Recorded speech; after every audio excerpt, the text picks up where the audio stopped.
of the records of the Consistory, which are all that's been available, all that I can find, I take the first year to probably be a good example of how things wanted, how Calvin wanted the Consistory to function. And what he does basically is reconcile. What he does basically is try to find out who is the father of this child, how can some arrangement be made to support the child, and so on, reconciling married couples, and so on. There's I think, an impression of what the Consistory was about, that if it's descriptive at all, is descriptive of a later period when perhaps things were more fractious, So we have a choice, I think, of what, and again, I'm just hypothesizing about this. It could have been the same all the way through. But if, given the particularity of his historical circumstance, the fact that he was in a city that was under siege and all the rest of it a great part of the time, we should draw from the best examples of what he did accomplish. And in the Consistory, certainly, creating reconciliation about people, making non-punitive resolutions of conflict and so on, is a pattern that I think would be very usefully recovered. Perhaps I better start with a confession. I'm neither a Calvin scholar, nor have I even read the Institutes, though it's been a standing intention of mine to do so.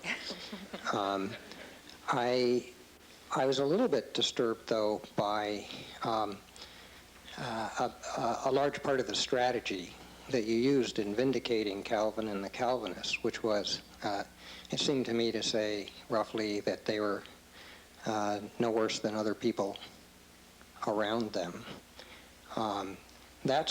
It strikes me, only half the job, really. And if I may focus the question here,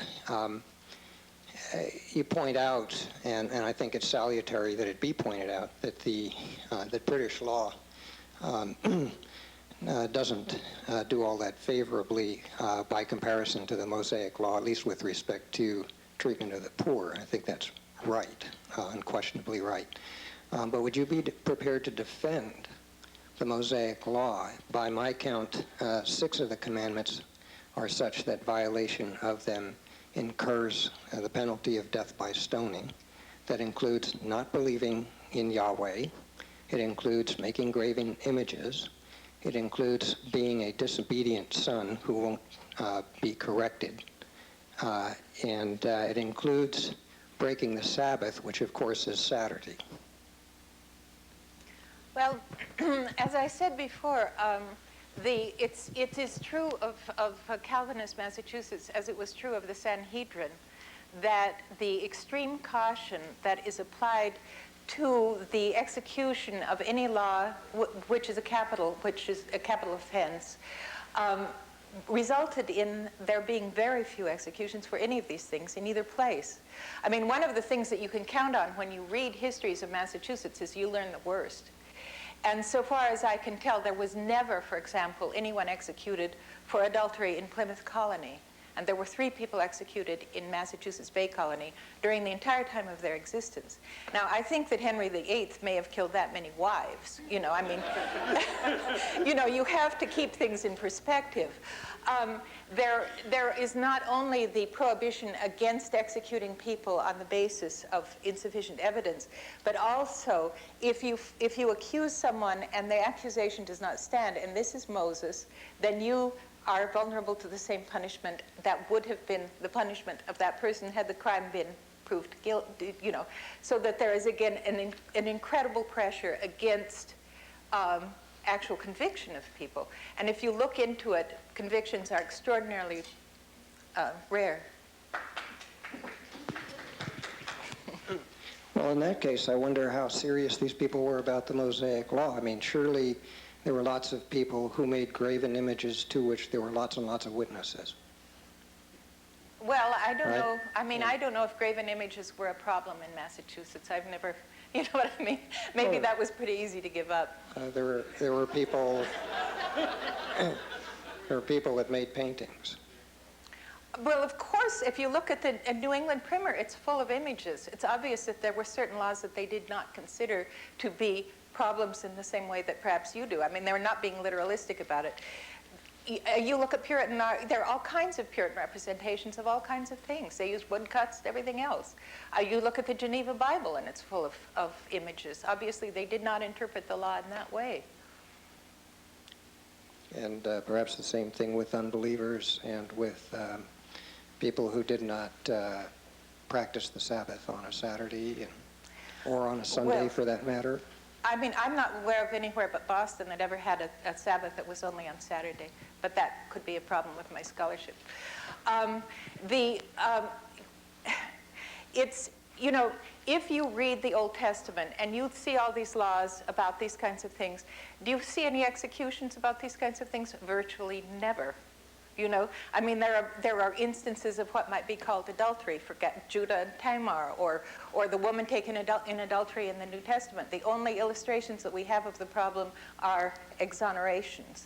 You know, I mean, if you know, if it is, well, what can you say? I mean, if you look at the statute of toleration if that's not the right name, it's a statute of tolerance in any case, that was promulgated in Maryland in the 17th century. And the first thing that it provides is that any non-believer or blasphemer will be killed. So I mean, you have to make historical adjustments to the fact that certain kinds of, you know, expectations existed about indicating the general piety of the community in the course of its law. But what matters, as with the Sanhedrin, is how did the law live in the community? And from the point of view of I mean, thousands and thousands of thieves would be hanged under British law, under certain, you know, in the course of a year. 3 people were hanged for adultery in the however 100 and whatever years of Massachusetts Bay Colony.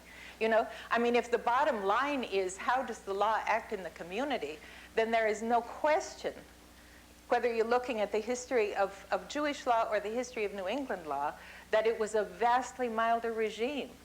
And the thing is, I mean, these people were not Lenin or somebody. They did not believe that you could snatch a legal system out of thin air or construct it on revolutionary principles.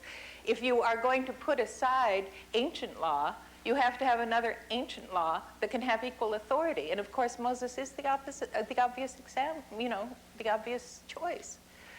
I mean, what matters, I think, if you were making these kinds of choices, is who bears the brunt of the law, how severe is the law relative to people in general. And the choice of Mosaic law over common law or civil law is enormously humane in how it would be felt. I don't have a question. I only want to make a statement. My statement is in the form of a twofold praise. Praise number 1, thank you very much for your lovely lecture. Second, I want to praise just like that, I'm not qualified, of course, but I still have my idea about the American Calvinism. And by the way, I want to apologize for my foreign accent. And I am a French Huguenot, and I have a family tree. We go back with great details to the beginning of Calvinism in France, because on my mother's side, the whole family has lived in Saint-Onge, in La Rochelle region, for more than 4 centuries. We even go before the Reformation, as far as that. And of course, we have had lots of persecution.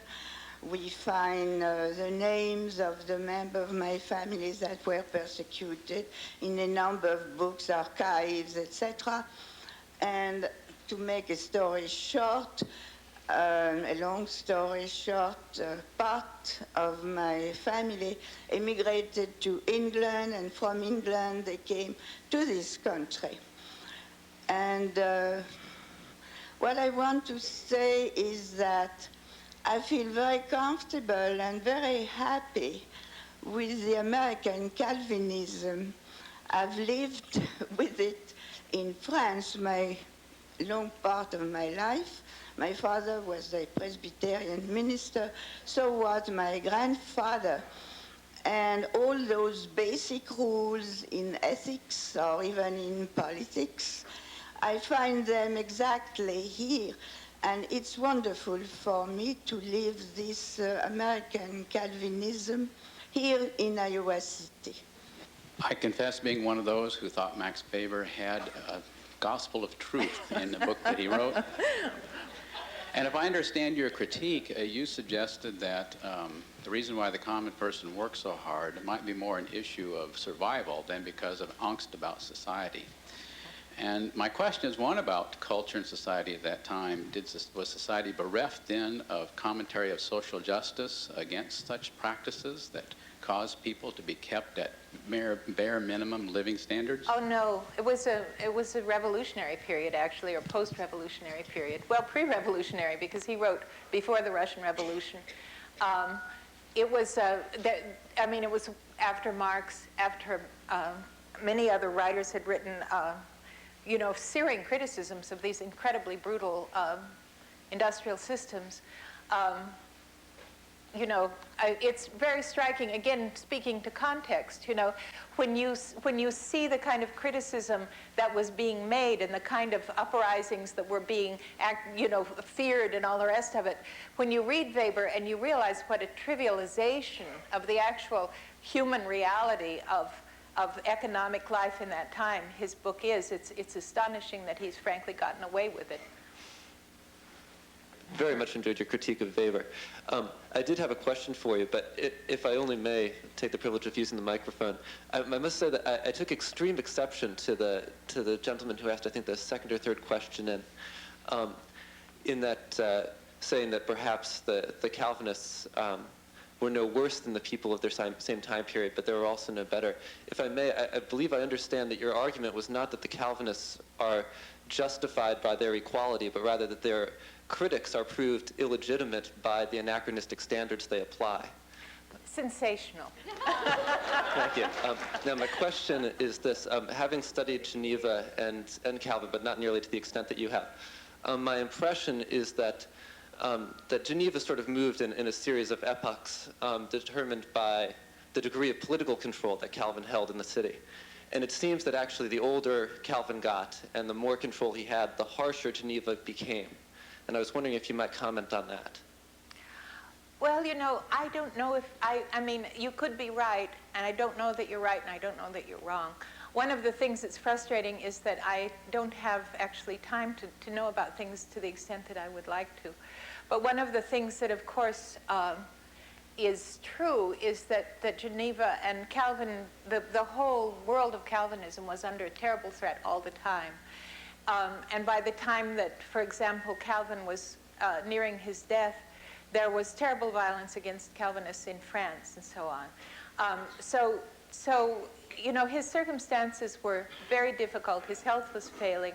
There was all kinds of, politics in the city and so on. He probably didn't act as well when he was old and sick and scared. And I don't think that that's perhaps the worst criticism that one can make of anybody. I mean, you have to, I think if we are going to learn from history, in effect, we have to look at what works as well as what, for various reasons, fails or becomes less than it ought to be, shall we say. There are so many things that were done in Geneva that were quite, that were remarkable and highly consequential, one of them being universal compulsory education of girls and boys, one of them being a system for caring for the poor that was run by the city and so on. They did many things that had many benign consequences. Yes? You kind of addressed the stereotype of the dour Calvinist, the dour Puritan kind of thing. And I was wondering, in light of your own Shakespearean research, how you would connect that and explain the shutting down of the theaters in the 1600s by the Puritans. Is that sort of a reinforcement of the stereotype?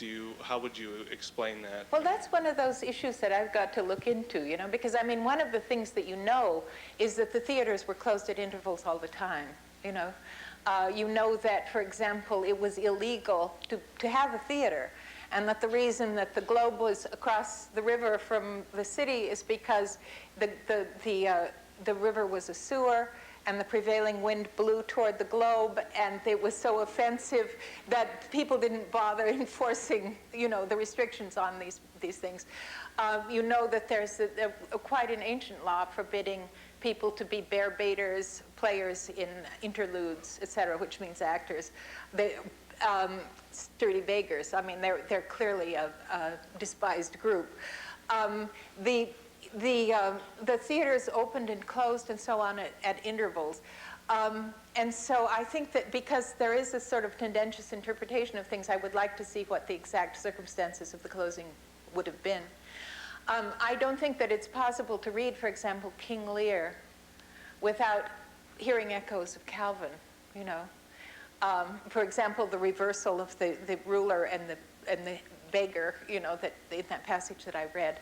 I don't, it's interesting. I mean, if you read like Marlowe's Something of Paris, The Massacre of Paris, enormously, utterly favorable to the French Calvinists, you know. There's a lot, and then of course the Inns of Court were very much influenced by Calvinism, and the same man that wrote Gorboduc was one of the original translators of the Institutes and so on. So there's a lot of contact between dramatic people and Calvinism, and how it all worked out, I don't know, but it's an interesting question. Wow. Thank you so much for coming. Thank you.